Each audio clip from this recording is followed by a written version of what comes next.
Okay,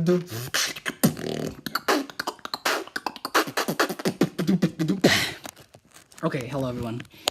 Welcome back to the YouTube channel. So quick review. I just called maybe for an hour or so, talked to a bunch of real estate agents. Longest 45 minutes to an hour of my life. A lot of cold calls. Really nice though. Like, I think it's cool to actually meet people that understand real estate. It's like when you talk to people that are not real estate agents, you're like, wait, why would you do that?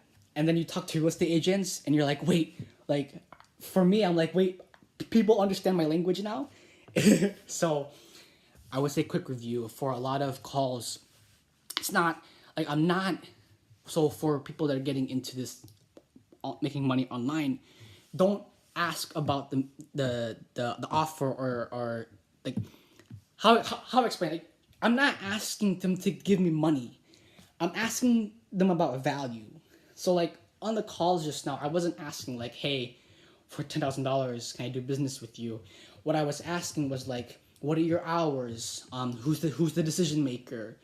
Can you help me with my marketing? Like, can you help me? I wasn't asking like for, a sell or a sale or a close or whatever. It was just asking like, hey, can we help each other? Like, we're all human, you know what I mean? Can we help each other in this confused bank loan lender system? You know what I mean? It doesn't make any sense how I have to go through the bank to get a house. It's a middleman. So watch this. This is how banks made money, how banks made business, right? So banks, they need an asset to sell. So the American dream was having a house. No, that was a trap. That was, it was a trap. It was a prison, a financial prison, right?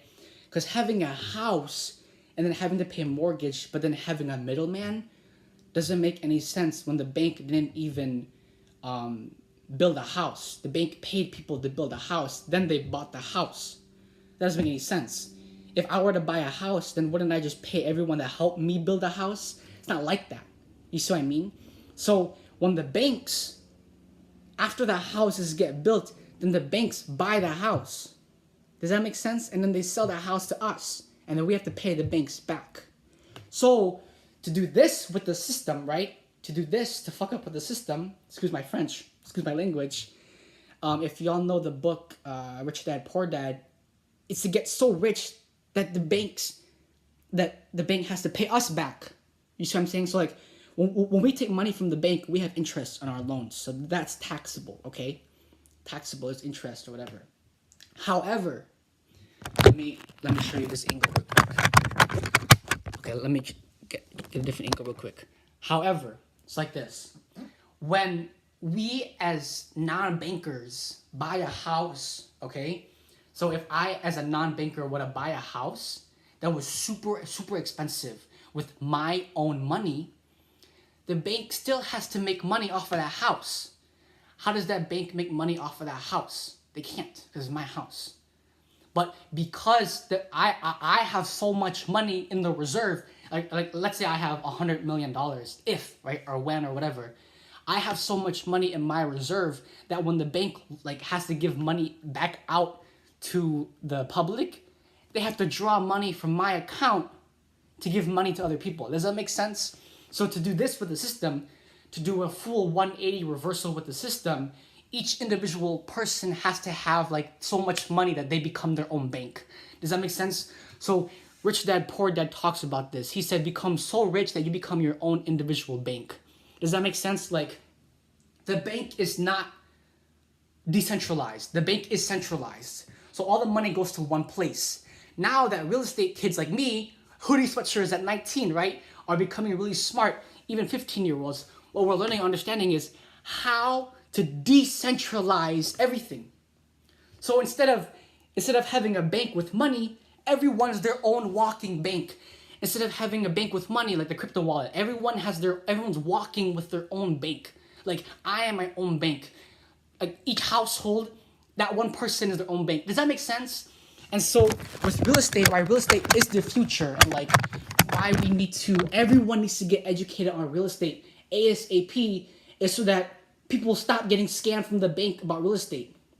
Does that make sense? Like lenders and bank officers, they're chilling, but they're probably guilty on their conscience. Like as a lender officer, you know, I would feel guilty on my conscience because low-key scamming every person that you're working with. Does that make sense?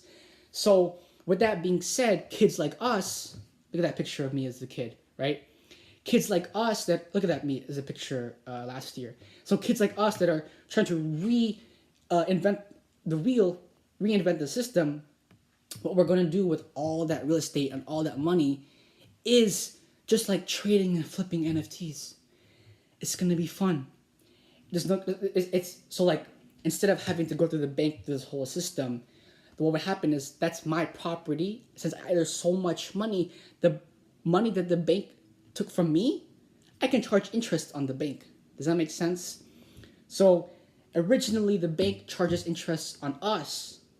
However, down the line, as the individual can get so much money that the bank actually has to take money from that individual, then the individual can charge interest on the money that the bank took from the individual. Plus, because the bank can only charge interest, 5, 10, or like 5 to 8%. As an individual, we can charge the bank 10 to 15% of whatever they took from us, interest. And if that's, quarterly or monthly, it's over, yo. And the reason why this works is because the Fed just keeps printing green stuff, right? The green, like look at that plant. The Fed just keeps printing that stuff out, right? So with that being said, inflation going up and up and up and up and up. As a house, if a house is 500,000, but last year was 250,000, don't think of it as a price point anymore. Think of it as an asset. So, anyways, everyone, my name is SLC. I own SLC Marketing, and hope you enjoyed this video. Hopefully, a lot of good content, a lot of good value. Everyone, have a good day.